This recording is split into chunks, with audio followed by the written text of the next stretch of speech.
मुंबईत वरळी डोम इथं महायुतीच्या प्रचाराचा नारळ फुटला। मुख्यमंत्री देवेंद्र फडणवीस, उपमुख्यमंत्री एकनाथ शिंदे यांच्यासह केंद्रीय मंत्री रामदास आठवले, भाजप नेते विनोद तावडे, अमित साटम, आशिष शेलार, शिवसेना नेते राहुल शेवाळे या मेळाव्याला उपस्थित होते। मुख्यमंत्री फडणवीस यांनी या मेळाव्यात मुंबईतील सामान्य माणूस यापुढे मुंबई बाहेर जाणार नाही, त्यांच्या घराचा प्रश्न आम्ही सोडवतोय आणि प्रवासाचा दुसरा जटिल प्रश्नही सोडवत असल्याचं सांगितलं। पारदर्शकता आणि प्रामाणिकपणे नव्यानं मुंबई घडवू असं आश्वासनही फडणवीस यांनी दिलं। मुंबईचा महापौर महायुतीचा हिंदू आणि मराठी माणूसच होईल। परवा वारिस पठाण यांनी बुरखेवाली महिला महापौर होईल असे सांगितले, तेव्हा एरवी मराठीचा नारा देणारा सकाळचा भोंगा डाऊन झाला। अशा शब्दांत फडणवीस यांनी संजय राऊत यांची खिल्ली उडवली।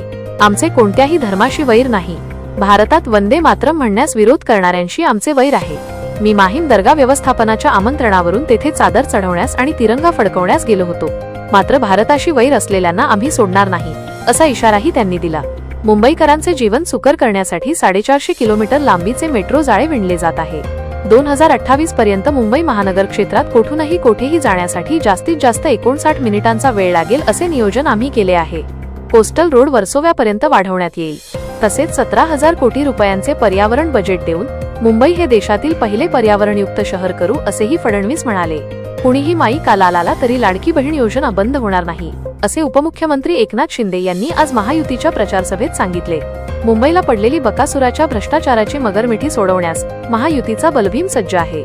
उद्धव ठाकरे हे बाळासाहेबांच्या विचारांचे मारेकरी सूर्याजी पिसाळ आहेत। मुंबईकरांना विकासाचे मारेकरी नकोत, तर विकासाचे वारकरी हवेत। महाराष्ट्र फास्ट आणि मुंबई सुपरफास्ट करणे हे आमचे मिशन आहे।